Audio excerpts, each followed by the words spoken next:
Time to rejoin Mike and Nick. Martin deserves a medal for that. To have described the intricacies of this event spread over a weekend in 60 seconds is some kind of heroic effort so early in the day. And in one take. That wasn't recorded, that was live. Bayfield striking right at the start of this season. Gloucester has somehow got to try and be as impressive as our main man was there. They've got a little bit of a mountain to climb. They do, they need to be as flawless as he do in this second half. So we're hoping for a little bit more time to set the scene, to put you in the picture, but understandable because in football news and the start of the Premier League here on BT Sport. Well, as much time as we were hoping, but we're here with you for the next three and a quarter hours, so lots of time to put you in the picture, settle back and enjoy what we hope will be some outstanding sevens. We've already seen some outstanding sevens, some teams very well organised, some terrific players, and Cardiff just easing their way back into the picture here, having lost their opening game against the South Americans from Buenos Aires. Yeah, again, it's just something to dominate the contact areas, and you can see the importance of the breakdown, the accuracy there to affect the turnover. They maintain possession, look after their own ball, they decide to go into a breakdown situation and have exerted pressure on Gloucester to get over for the first score of the second half. Simon Humberston, who's just signed a 3-year deal with the senior Blues team, start of this year. He was with Pontypridd. He's filling in for Brice Shellard this afternoon. Former Wales 7's skipper was with us a week ago, but they had to do some mixing and matching as most of the Northern Hemisphere teams had to. Yeah, they have. It's, whether it's fortunate or unfortunate, it's right in the middle of their pre-season, and they've got to get their squads right for both events. But what you're seeing, that gives opportunities for these guys to come in and stake a claim and express themselves on the 7's pitch. And he's certainly done that. Recognised the 2-on-2 again. Weak one-on-one tackles by Gloucester are hurting them and allowing Cardiff to control this game. Such a simple thing to say, Mike, but we'll be making comparisons with the 7's and the 15's for a lot of the course of this weekend. But you miss a tackle in 7's and you're cooked pretty much.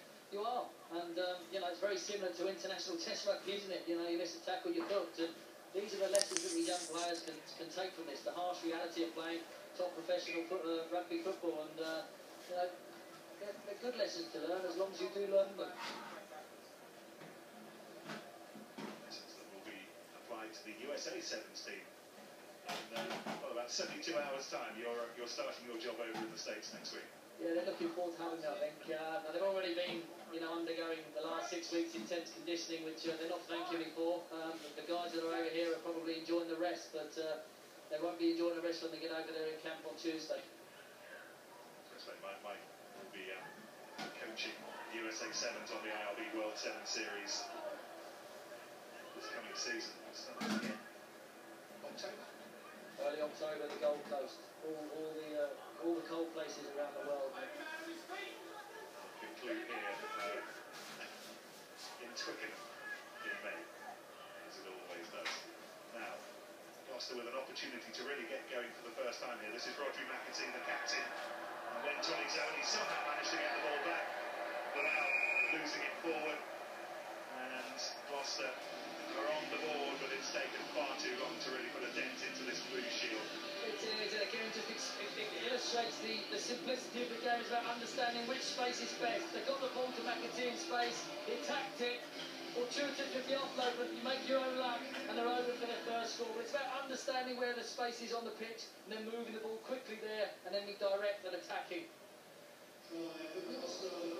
Josh, Iain Moody, one of those who's been drafted in today from the Army side to cover for the absence of players like Henry Purdy, who are with the senior team. If you were with us last week for the Premiership 7's, the likes of Alan Thomas, Purdy, Sam Underhill, Jacob Rowan, Bill Meeks, who was really impressive, all needed elsewhere. So Gloucester forgiven for having to put the tapestry back together again. They were impressive in the Premiership 7's, but under the tutelage of Ollie Morgan, it's putting the jigsaw back together really. It is, and it's tough because he's had a couple of days and he's drafted in some of the Cougar Wayne boys, with the likes of Sam Sharon, etc., to try and boost and try and bridge that gap. But nonetheless, it's still a new squad. Ollie Morgan's done a great job to get them in shape for these next 2 days.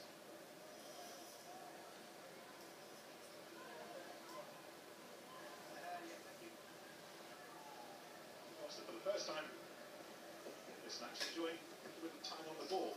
That's Ben Franklin, another ringer, part of Leicester's team, who won the plate at the Stoop last weekend. He is, yeah, and I think there's Iain Moody on the touchline. A lot of these guys have participated in the GB7 series earlier on, the likes of the Whalers and Samurai, Apache, etc. And they're giving themselves different experiences. And are they invitational teams? Just explain the Whalers and Samurai and Apache for those who aren't necessarily 7's aficionados. Yeah, they are. They're established international invitation teams. Samurai travels the world, under many different guises and plays in Dubai, as well as in the likes of the UK tournaments, as do the Whalers, as do the Apache, and teams as such. But it gives another platform for these young players to try and express themselves and force their way into professional rugby. And Telroyd takes the ball to ground. He's an England 7's international. Handy addition to this squad, talking about having to patch it back together given the commitments elsewhere for Gloucester. And David Humphreys, their new director of rugby back at Kingston. It's a critical time of the season, obviously, for the Premiership clubs and too for the Blues. It's they, however, who are taking the spoils here. Who tries that? 1, 2, 3, 4, 5, 6, 7. 7 tries to 1. Tells its story.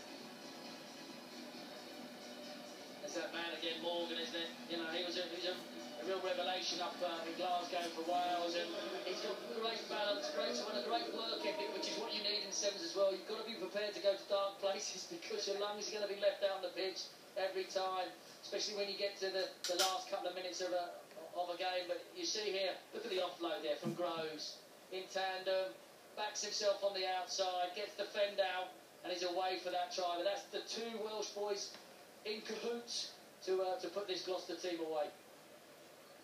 It's that business of making decisions at the end of a long bursting 40 minutes. So key to coaches like you.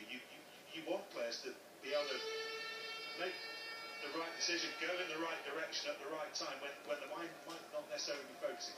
Exactly that. And the problem is you have to train them to be able to make these rugby decisions under duress, because you know what it's like. You've got those little voices in your head telling you you've had enough.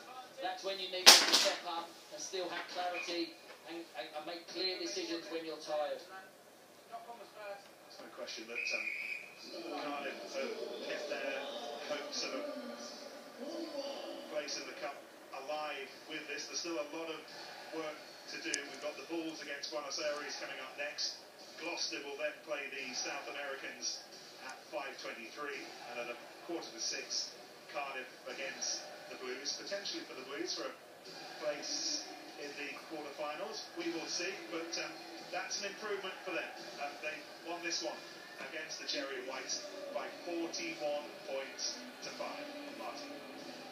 Well, one of the architects of that